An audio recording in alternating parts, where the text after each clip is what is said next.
What's going on, everybody? Welcome back to the channel. I'm Sean Davis, and welcome in to our 2024 NBA Power Rankings series. Thank you guys so much for tuning into this series. I'm really excited. If you guys aren't or are new to this series, and new to this channel, first things first, please do me a big favor and hit that subscribe button here to the channel. Would greatly appreciate that. We're trying to hit a big goal of 10,000 subscribers by the time the season starts, and we would get that goal a lot quicker. If everybody that's watching right now would just do a quick favor, hit that subscribe button and hit that like button. We're doing a massive giveaway once we hit 5,000 subscribers. You're not going to want to miss it, so hit the subscribe button. But if you are following me in the past, you're kind of familiar with the series. How this works is every team gets their own episode. We're going to rank all 30 teams, 30 to number 1 at the end of this series. And we're going to get guests on. I have actually, I think, 14 guests planned for this series. So 14 different episodes. I'm hoping to get at least one, if not multiple guests on for said episode. How these episodes work, if it's not a guest, we're going to look at the additions and departures, basically recapping that team's offseason.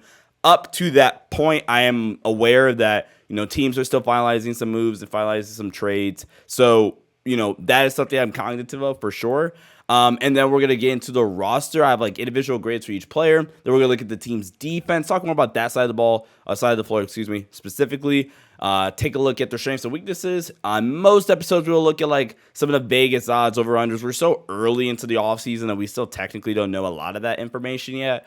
And then typically at the very end, you would get to your guest interview. But we're going to start things off with the Brooklyn Nets now that we are done with all of that, explaining. The Brooklyn Nets come in here number 30 in my power rankings.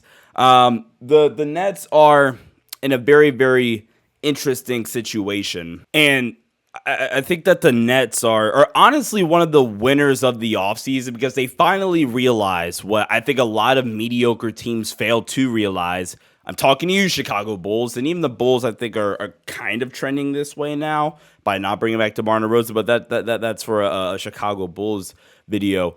The Nets finally did what they were supposed to do. Instead of being just ludicrous and crazy and thinking that Mikal Bridges was their guy long term, they finally said, oh, no, Mikal, you're nice and all, right? But we're going to get a haul for you, and we are going to be bad.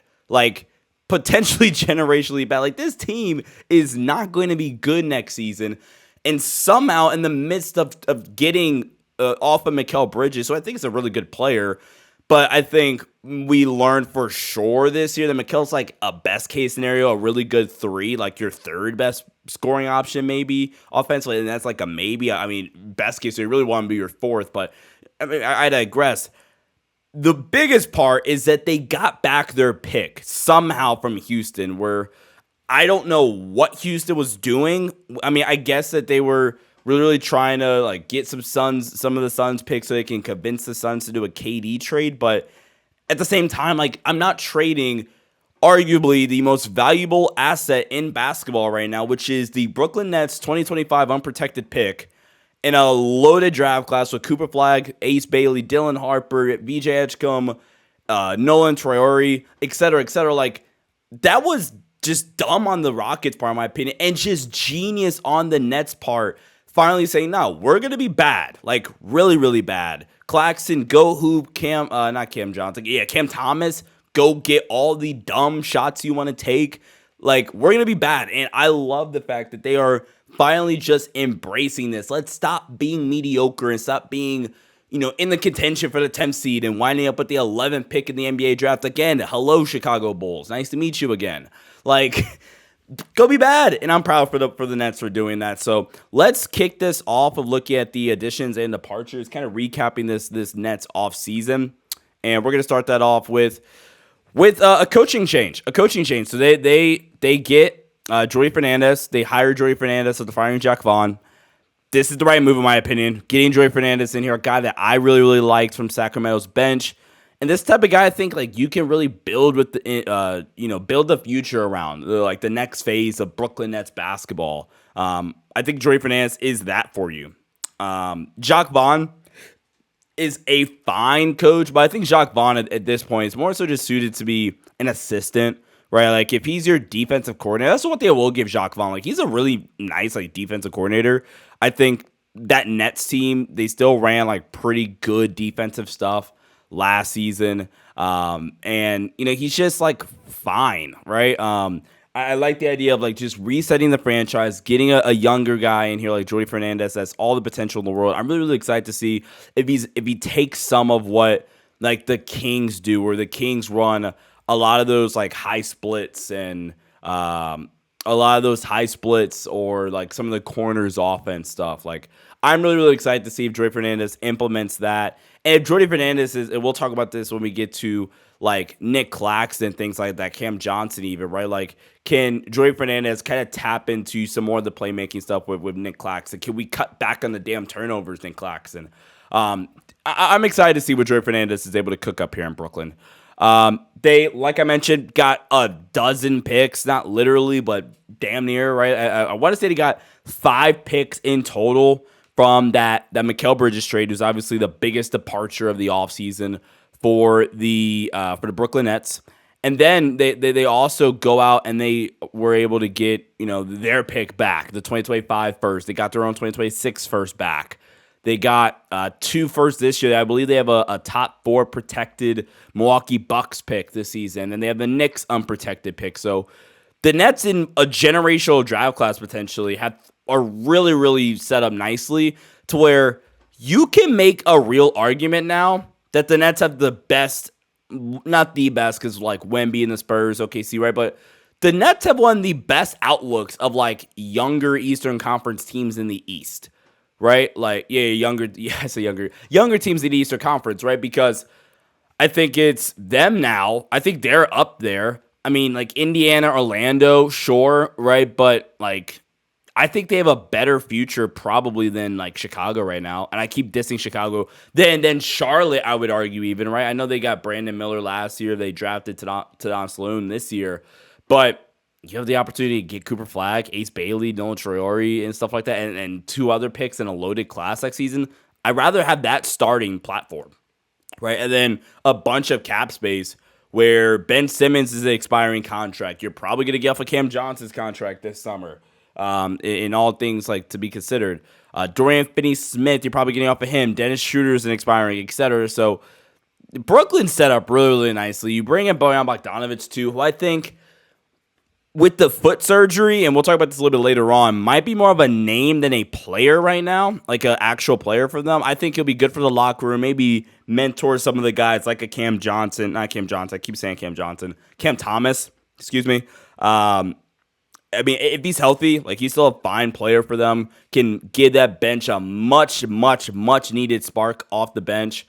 And yeah, I think Bojan's going to be a nice fit for them. And then Shake Milton, another like just, I feel at this point, bench player that's not going to play a ton. I think they have other priorities on this roster right now to play Shake Milton. They do lose some rim pressuring guards, if you will.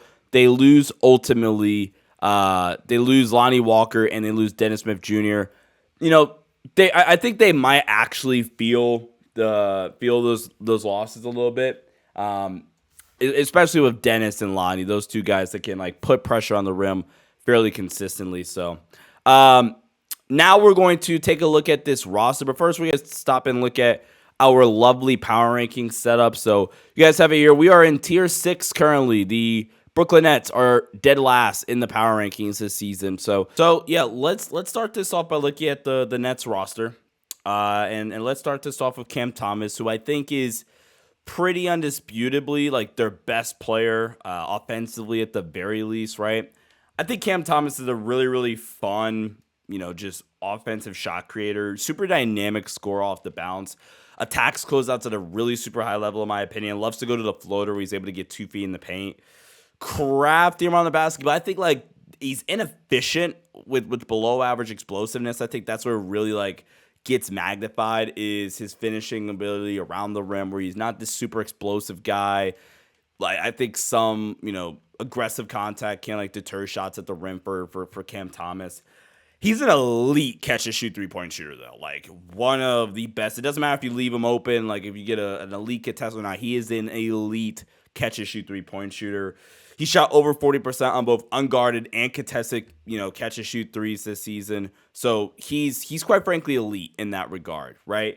And you add that with the fact that he is such a deadly mid-range sniper that you have a lethal scoring threat at that point. I think with Cam Thomas, he needs to be better as a three-point shooter in self-creation scenarios. And honestly, I think a lot of that just comes down to him shooting a bunch of really, really, really tough shots. And as a playmaker, even, he's fine as a playmaker. Like the turnovers, I think need to drop. His assist to turnover ratio sucks. I think there's moments where he does make good reads. Like, okay, cool, that's nice to see from you, Cam Thomas. But then there's others, like, almost like consecutive plays at times. You're like, yeah, let's we need to tighten this up in film. But Cam Thomas is a fun player. He's a really, really fun player. I'm excited to see his growth continue as a playmaker. I think that's one of the things that can help tap into his upside. Like, even if he's always his inefficient shot chucker, I think he could be a much better offensive player if the playmaking really, really comes around. And he should have all the opportunity in the world to increase his playmaking volume next season. And I think it just comes with growth and with reps and experience. Then you have Dennis Schroeder alongside him in the backcourt, and Dennis Schroeder is kind of your quintessential backup point guard, I think. And what I mean by that is, like, if he is your backup point guard, you feel really, really, really good, where you're probably getting one of the 5 to, at worst, 10 best backup point guards in the NBA right now.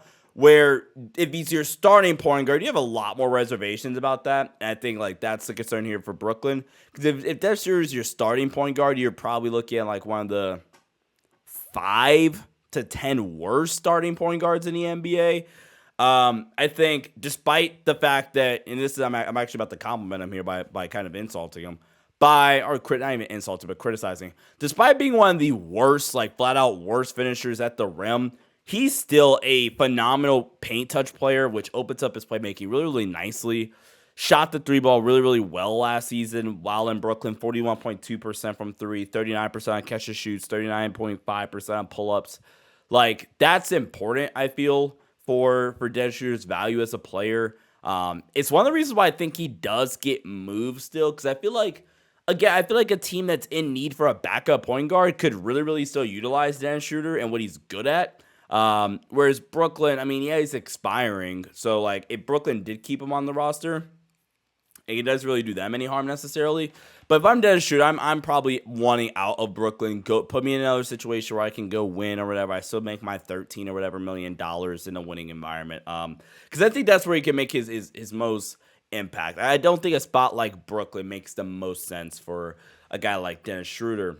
And then you have Dorian Finney-Smith, where he's such a weird player to look at, man, because I think a lot of his value has fallen off due to the fact that he's not the reliable spacer he was in Dallas. And how much you want to attribute that to it being the Luka Doncic gravity pull, if you will, is to be decided, I guess.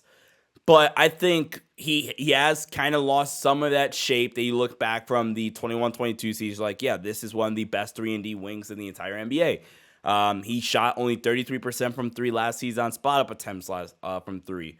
27.4% the prior season.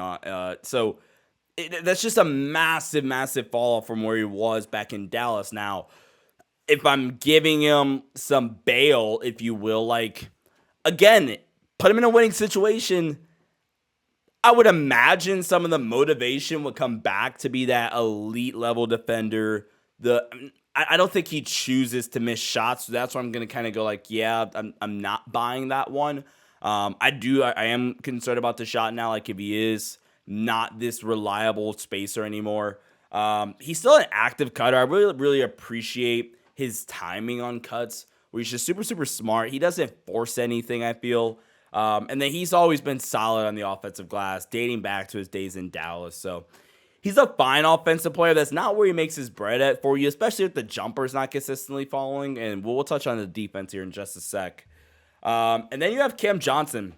And Cam Johnson's a guy that I was kind of puzzled about heading into this series, where I was like, man, I don't know what to think about Cam Johnson, because with Cam Johnson, I feel and maybe it's the contract, you guys let me know.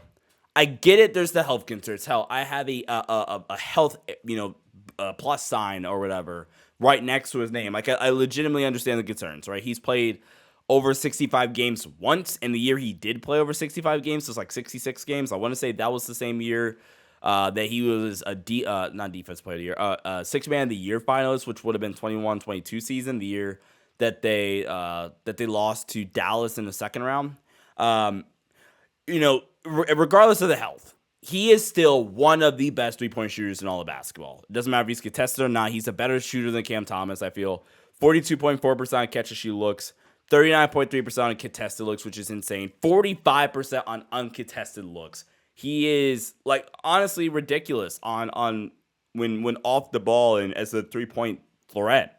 Has great ability to attack wild closeouts, play off of 2 feet at the rim, get to the mid-range game where he has like nice 1-2 dribble pull-up,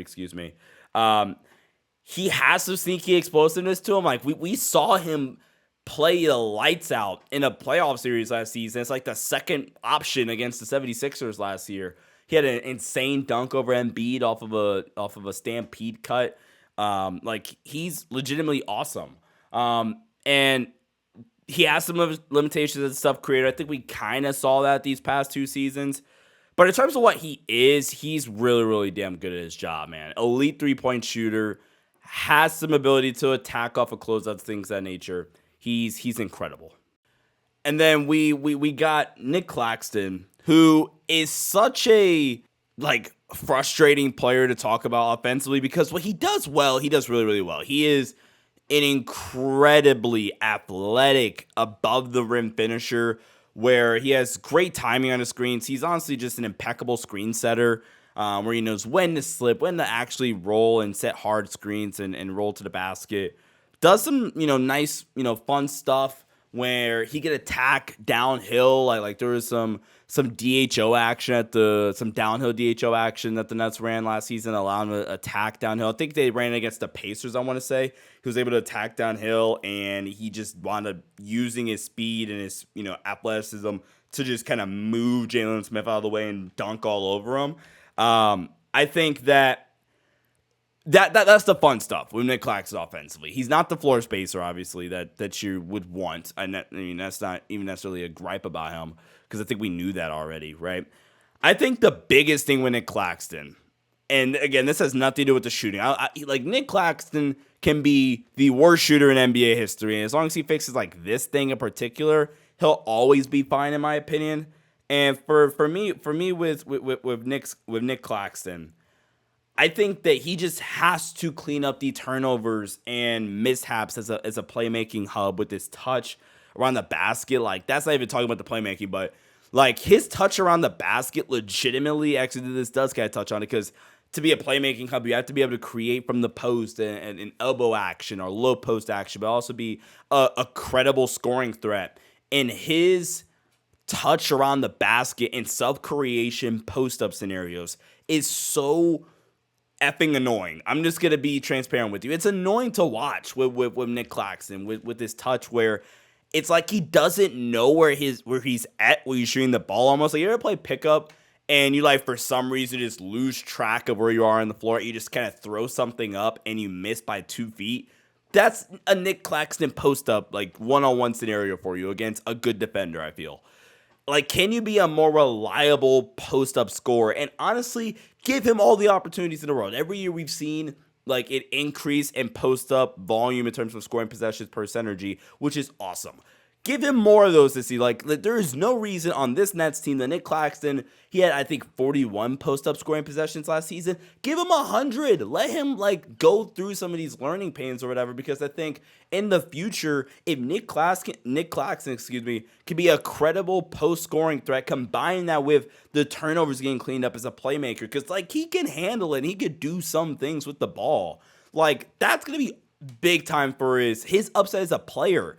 Honestly, right? And that's going to be the difference between him being just this and being 1 to 5 to 3 even best bigs in the Eastern Conference.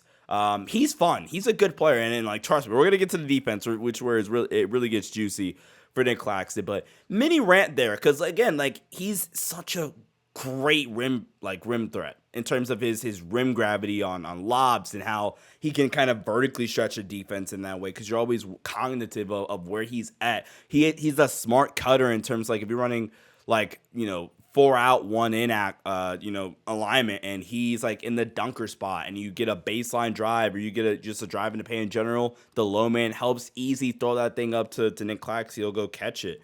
Like, in that regard, he's fun, but he just needs to really, really tighten up in these couple of avenues offensively. I could care less about the shot for Nick Claxton. And then you get to the bench, and like, we gotta have the Ben Simmons conversation here. Ben Simmons in 2024 is, first off, he only played on Wednesday 15 games last season. But the flashes of what Ben Simmons once was as a player are still kind of there offensively. Like, I don't think he just lost the IQ, right? Like, I still think he's a really, really smart basketball player in terms of where to place certain passes. Like, the reads are still there. It's not at the volume that it once was, because he's not as much of a primary focus for Brooklyn last season and maybe even this season as well, right? He has great IQ as a screener. I think he is a really solid screener still. And I think in these ways, like as a screener and a lob threat or a finishing, roller at the rim, a short roll playmaker, stuff like that as a cutter, that's where I think he still like has some offensive value to his game still. He's not the same in terms of his ability to just be a paint touch magnet, where I feel like you go back to 2021, like 2020 even, where it was Ben Simmons getting to the paint at will, which is brute force and elite level athleticism, right? He's not that same guy, obviously, where I think that does, affect his creation ability and like ability to get to the rim and be effective, ultra effective with the ball in his hands, more or less. And I'm going to talk about this more so when we get to the defensive side. But with Ben Simmons, and I'm not even faulting him for this, right? But with Ben Simmons, he kind of plays like he is always thinking about the back injury, right? Like he plays like he's at every waking second thinking like, oh shit, my back. Like, oh, I can't. It's like the quarterback that is recovering from a shoulder injury or something. Like, oh my God, I can't fall on this shoulder or something along those lines, right? And I'm not even faulting Ben Simmons for that, but I think it's not scared. It's like, again, just always thinking about that. I think like to a certain extent, you kind of see it affect his play a little bit too. And I really, really want to see Ben Simmons back to 100% healthy. Ben Simmons, when he was healthy, was a really, really good player.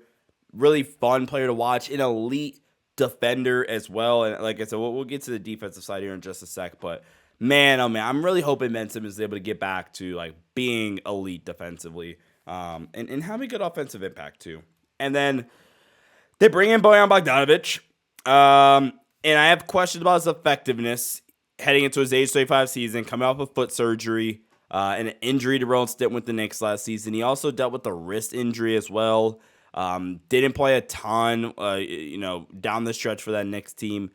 If he's healthy, like 100% healthy, then he'll be one of the more versatile offensive players on the roster, just in terms of his secondary playmaking, legitimate 3-level scoring ability, where he can score up a ball screens, he can score up off screens and pin downs and stuff like that. He can score up a dribble handoffs. He can get to the rim and finish through and be kind of crafty, or if you will, and herky-jerky around the rim, where he can hit the 3 off of pull-ups and out of ball screens, etc., right? I think, and then like I said, he has the off-ball versatility. But I have legitimate concerns about just like what he's actually going to do. Again, he's 35 years old. He was already like this, not slow-footed, but this less like below average, I guess, like, or not even below, but like average NBA athlete. Now you add the foot injury. Now you add the fact that he's 35. I just have questions about what Bojan Bogdanovic is going to be next season. Even if he is, somebody that is like super healthy and super, super effective for them, I don't see him being on the roster either. Like, come trade deadline, if Bojan's still playing well, I could see a contender that needs bench scoring going out and getting Bojan Bogdanovic, who, we can quickly fact check this. I want to say is on an expiring contract. Bojan Bogdanovic is on an expiring contract for $19 million, right? Like, if he's healthy and playing well, like, I fully anticipate him getting traded, right? So we'll see. We'll see. Bojan's an interesting case. And then you get to the rest of their bench. It's, not a lot here. You have Deron Sharp, who's a really nice, complimentary big, I feel, to Nick Claxton, where, Duron Sharp has some similar qualities, really, really, really good. And I forgot to say this with Claxton. That's something they both possess. They're both insanely good rebounding bigs. Duron Sharp, elite offensive rebounding big, good finisher around the rim. I think he shot maybe a few threes last season, so you can hope, I guess, that like, hey, look, the shot does kind of stick around. He shot, 36.4% from three last season. I think with Duron Sharp, you're saying, hey, look, like, go ahead and shoot a few more threes. So yeah, Duron Sharp is a really, really good player. He's a really, really good player. He makes great use of just the amount of playing time he does get, because he's not going to be on the floor a ton, because like you do have Nick Claxton and they just pay Claxton as well. But I think Duron Sharp is really, really just good complementary backup big for what this team needs.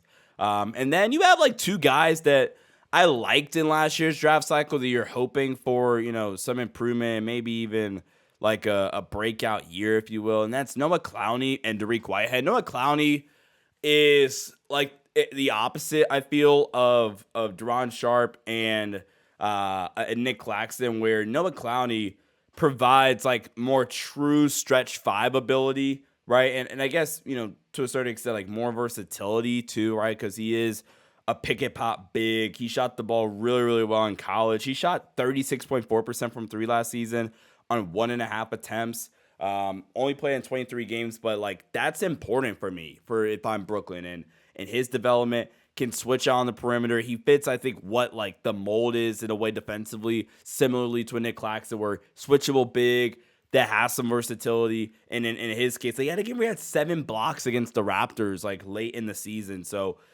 if they are able to invest into his development and, maybe see like, can he do some of the playmaking stuff out of 5 out too. So I'm really, really excited. And Dariq Whitehead, man, I was a bit lower on him, but if the scoring and the off-ball versatility with Dariq Whitehead is really able to come around, that I think Dariq Whitehead's a guy that can really, really, really, really be a player for the Brooklyn Nets next season.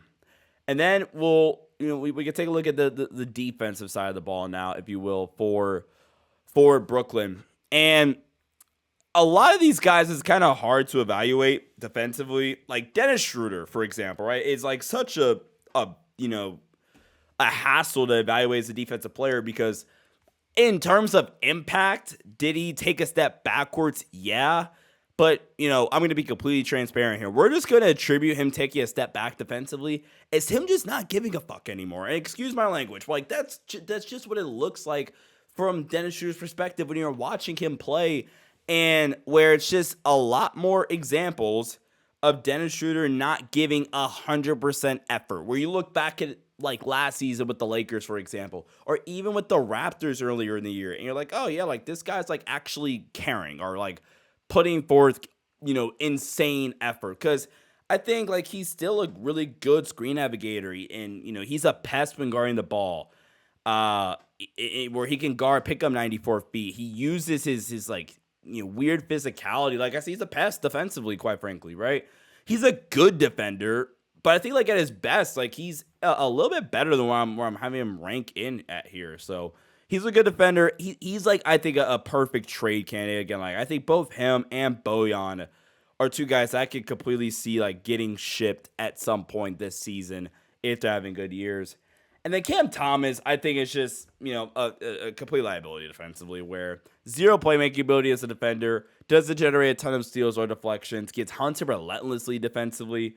And I think just a complete liability. He just doesn't guard well in space. And I think some of the, again, explosiveness, and I think with Cam Thomas to a certain extent too, I think it's also like the want to defend, right?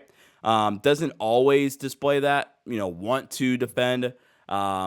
I think with Cam, I think, with Cam Thomas, excuse me, that's going to be the thing that I think prevents him from getting this ultra big bag. It's the inefficiency combined with the defense, where he's, like I said, just one of the worst. And honestly, I'm not doing him enough justice, I feel, with how bad I'm like kind of grading him out in terms of his defensive concerns. I think when he's out there, they have enough guys like in the starting fives where you can hide him. Like if he's your worst defender, okay, you can do some things to it. But if we're talking about Cam Thomas's growth and development, I think that's what's going to ultimately hold him back. Is he's just not going to be on the floor a ton.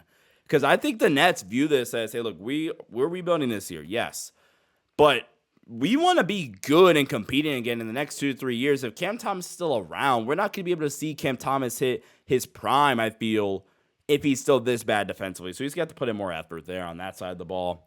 And then you get to Dorian Finney-Smith, and defensively, he's lost some of his value for sure on that end of the floor, where, again, he was one of the best two-way 3D wings, I feel, in the league.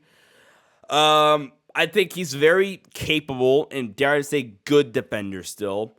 He's clearly put on some weight, I think, and is in peak shape like he was in Dallas. And I think that's significantly, hindered his defensive versatility. Where I feel like in Dallas, he was really, really pretty much consistently able to guard 1 through 4 at a high level, where now he's, I think, only really able to guard bigger wings, like your bigger 3s and your bigger 4s. And then even then, to a certain extent, like if they're still super quick, I think they can kind of get by him and maybe put the defense into some more rotation. With that being said, like he still has great technique, very similar to Ben Simmons, where it's like, it's not like he forgot how to play basketball. It's not like the IQ stuff is there. Where, like I said, again, his technique when guarding in one-on-one isolation is still really, really good. He uses his physicality perfectly, I feel, when guarding the ball. I think he still has the wiggle to navigate on and off ball screens to affect shots for the opposing player. But essentially with DFS, like at this current form, he's a good defender. But can we get back to the Dallas level defender that he was, where he could guard 1 through 4 legitimately, and you add in the shot coming back, and that's where you can get the low risk, high reward trade for a contender, where right now his value is probably at an all-time low. So you could probably get Dorian Finney-Smith, I would imagine, right now for a couple of seconds. Is that where you're the Lakers? You say, okay, cool, this is the perfect risk for us. Come over here. Hopefully you can, get back all the way in shape, in Mav shape, and go back to where you were defensively, and the shot comes back around, right? If it doesn't, oh well. I want to say Dorian Finney-Smith is also an expiring contract, right? So if it doesn't come back around, like, oh well, right? Like, it's the perfect, low risk, high reward trade for a contender. And go get some more draft compensation if you're the Nets. He has one more year and a player option. If he's really, really good this year, he'll opt out. So like that's something I would do if I'm a contender, man, because I think he's a guy that can still really help a contending team. But I think some of his value is like kind of in the gutter right now. And then I think you go to Cam Johnson. Defensively, again, another situation I would love to see him in a winning situation again, and I don't want to keep saying that, but he has solid technique again. I think he has great coordination with his hands, like his hand-eye coordination in terms of ability to pick passes to passing lanes. Even if he does kind of get bullied a little bit, like if it's a Jimmy Butler driving at him and tries to put his forearm in his chest. Okay, Jimmy creates separation, but the recovery speed from Cam Johnson to get his hand back in the play, create a deflection, create a steal, and now we're going the other way. I think it's really, really important for Cam Johnson's defense. I think he's smart in all ball situations where he's almost always in the right spots with his help and his rotations in terms of tagging on rolls, being in the gaps and things of that nature off the ball. I think he has his limitations as an off-ball defender due to some strength. I don't buy the strength a ton. Like I said, there's moments where he flashes it, yeah, but I don't think he always uses it defensively. And then he's just not the quickest guy, I don't think. But I think he has good feet. He has really, really good hand coordination in the passing lanes. I think he's overall a solid defender. But again, I would like to see him in a winning situation, just being completely honest with you.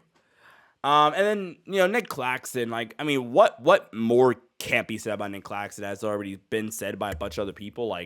He's flat out incredible. He's one of the better rebounding bigs you can currently find that's insanely versatile.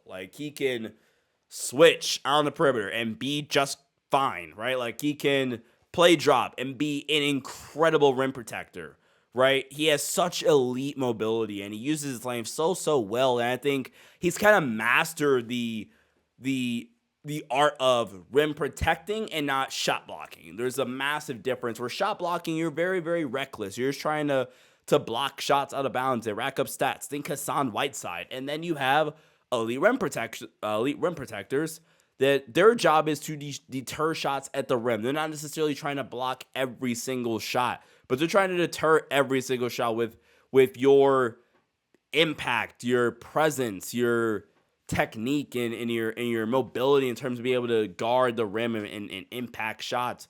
Think Anthony Davis, Rudy Gobert, Victor Wembanyama already has kind of mastered that art a little bit, right? And Nick Claxton's up there in that upper echelon, I feel, where it's like, yeah, he's not a shot blocker. He is a legitimate rim protector. He's an elite help defender at the rim.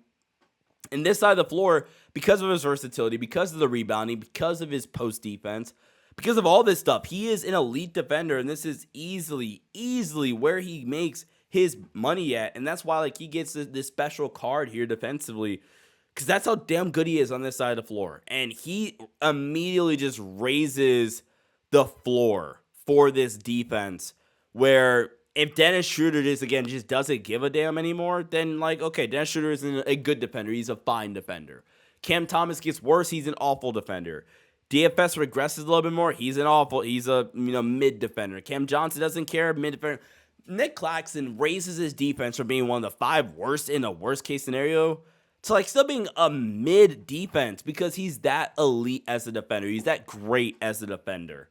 And then defensively off the bench, you have some nice solid backup options again with him. Like, I would be stoked to see a Noah Clowney, Nick Claxton defensive pairing. That would be really, really fun too. Then offensively, you don't lose any of that spacing because of Noah Clowney's ability to pop out and stretch the floor.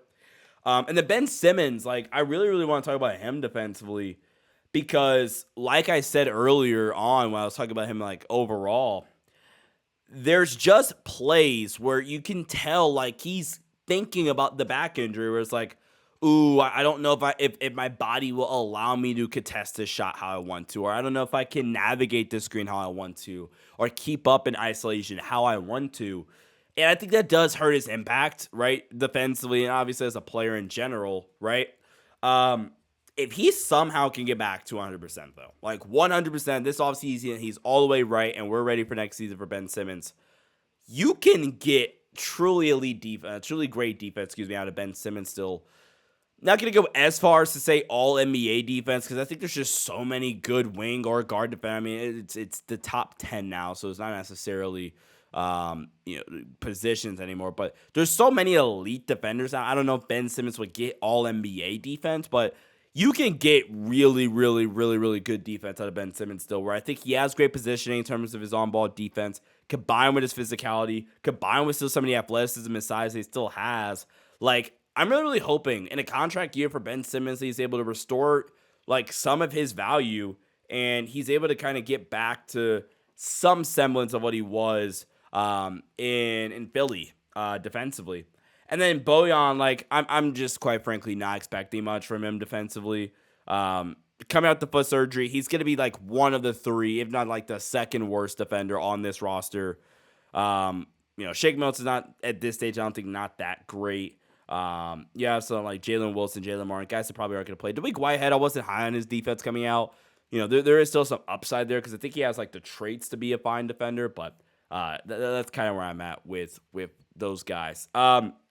Let's kind of wrap this up. Let's take a look at the strengths and weaknesses for this Nets team. I mean, the biggest strength, right, is regaining the 2025, your own 2025 first round pick.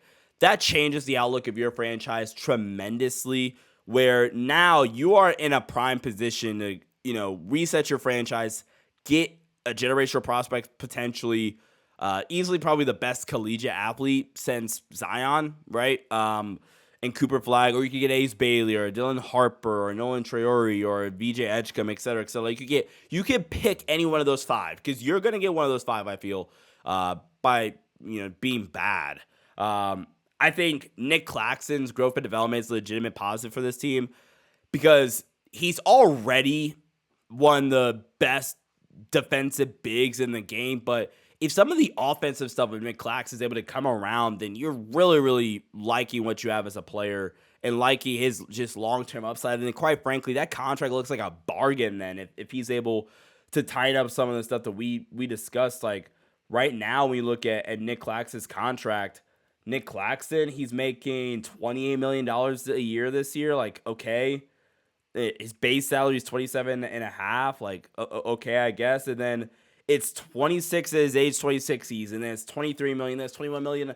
There is a way where he could have one of the best value contracts in the NBA by a lot. So just his growth and development, Jordy Fernandez, what he's able to cook up with Nick Claxton. I think defense in a vacuum is the strength of this team. Like, you have a bunch of really, really good defenders. Like, I think Dennis is still a good defender. DFS is still a good defender. Nick Claxton is a great defender, like we already highlighted. I think Cam Johnson's a fine defender. And then Ben Simmons, fully healthy, is a good one. I'm curious to see like how that all fits together, because I think the problem is with this team is, your best defenders are really bad offensive fits for the most part. Like, Dennis is a mediocre offensive fit, even though he shot the 3-ball well off ball last season. Ben Simmons is, you can't play those guys. You can't play Ben Simmons, Dennis Schroeder, and like DFS and Claxton together, right? So I'm curious to see how they kind of mix all that up next season. But defense in the vacuum, I think, is the strength for this team. Weaknesses, there's just not a ton of long-term upside on this roster. Nick Claxton's one of them, yes. Where do we go with Cam Johnson? I think that's something you have to consider if you're Brooklyn. Obviously fun scorer or whatever, but how much longer do we really, really envision Cam Johnson being around here? And therefore, even if you did say Cam Johnson is part of your long-term plans, okay, what, like, outside of that, there's just not a ton of long-term upside here in Brooklyn. Perimeter scoring is a concern. Like I said, Bojan Bogdanovic is probably your second best perimeter scorer, and I meant that. Like, it's Cam Thomas and then Bojan, and Bojan might not even all the way be fully healthy, so perimeter scoring and low-key interior scoring, too, because I don't think, like, Cam Johnson's an inefficient scorer at the rim. Dennis Schroeder's a bad scorer at the rim. Claxton doesn't have the touch to finish and create for himself in one-on-one situations at the rim. I mean, I do have legitimate, like they'll get the dunks and stuff like that, but in terms of, like, sub-creation, I have concerns about this team in terms of, like, the finishing ability around the basket. And then the bench is just bad, especially, like, bench production. You have a couple of guys like Dariq Whitehead and Noah Clowney that, I do think can be contributors for this team this year. Bojan, again, we're putting a lot of stress on Bojan to be something for you. Or Ben Simmons to fully get back to Philadelphia 76er form. Like, you're kind of putting a lot on those guys. So yeah, the bench, I think, is the legitimate concern for me. But this was fun. This was really, really fun. Episode 1 is in the books, guys. Do me a big, big favor. Hit that like button and subscribe to the channel so you don't miss the next 29 episodes. Number 29 will release sometime this weekend, either Friday or Saturday. Hopefully Saturday for sure. This was a ton of fun, guys. Make sure you guys also be ready for our NCAA 25 rebuild series to kick that off next Monday. We have a ton of fun with that. And yeah, I think that's it, guys. Thank you guys so much for watching. I hope you guys enjoyed it. Please hit the like button and subscribe here to the channel. Till next, everybody. See ya. Stay safe and peace out.